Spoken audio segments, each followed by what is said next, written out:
मित्रों, आजकल लोग अपनी लाइफ में इतना ज्यादा बिजी हैं कि उनके पास दुनिया भर के कार्य करने के लिए तो समय है, लेकिन पूजा पाठ करने के लिए वक्त नहीं है।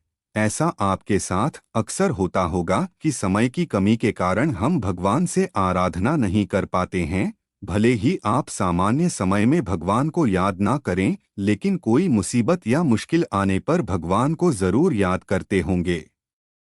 कुछ लोग तो भगवान को अपनी मुसीबत के लिए कोसने ही लग जाते हैं कि आपने हमारे साथ ही ऐसा क्यों किया। क्या आपने कभी सोचा है कि हम बुरे वक्त में सबसे पहले भगवान को ही क्यों याद करते हैं और बाकी समय की तुलना में मुश्किल समय में ही ईश्वर की याद क्यों आती है? आपने अगर ध्यान दिया हो तो आपके मन से भी ये बात निकली ही होगी कि हे भगवान, तूने हमें ये मुसीबत में क्यों डाला और इसके लिए हमें ही क्यों चुना। ऐसा ख्याल आपके मन में भी आता होगा और मेरे में भी आता ही है। लेकिन सोचने वाली बात तो ये है कि जिस भगवान का नाम लेना हम अपने अच्छे समय में भूल जाते हैं, वो हमें मुश्किल समय में सबसे पहले क्यों याद आता है। नमस्कार दर्शकों, आपका धर्मानुसार चैनल पर स्वागत है। मित्रों, दरअसल आजकल इंसानों के बीच जो रिश्ता है वो गिव एंड टेक का चल रहा है, यानी कि आप जैसा करेंगे सामने वाला आपके साथ वैसा ही व्यवहार करेगा। लेकिन ईश्वर के साथ ऐसा नहीं है।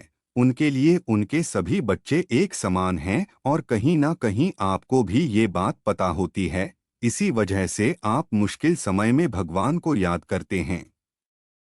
आप जानते हैं कि आपकी मुश्किल को किसी इंसान से पहले भगवान दूर कर सकते हैं।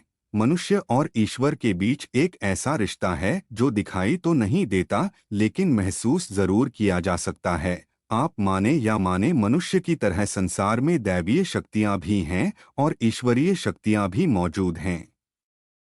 हम इन शक्तियों को देख तो नहीं सकते हैं, लेकिन उन्हें महसूस जरूर कर सकते हैं। अगर आप ध्यान लगाकर सोचें और अपने पिछले किसी अनुभव या मुश्किल समय के बारे में सोचें तो आपको ज्ञात होगा कि कभी ना कभी आपके जीवन में भी कोई ऐसा क्षण आया होगा जब आपको ईश्वर के होने का एहसास हुआ हो। जब आपको लगा हो कि ईश्वर की कृपा वजह से ही आप इस मुश्किल से निकल पाए हैं, वरना तो ना जाने आपका क्या होता।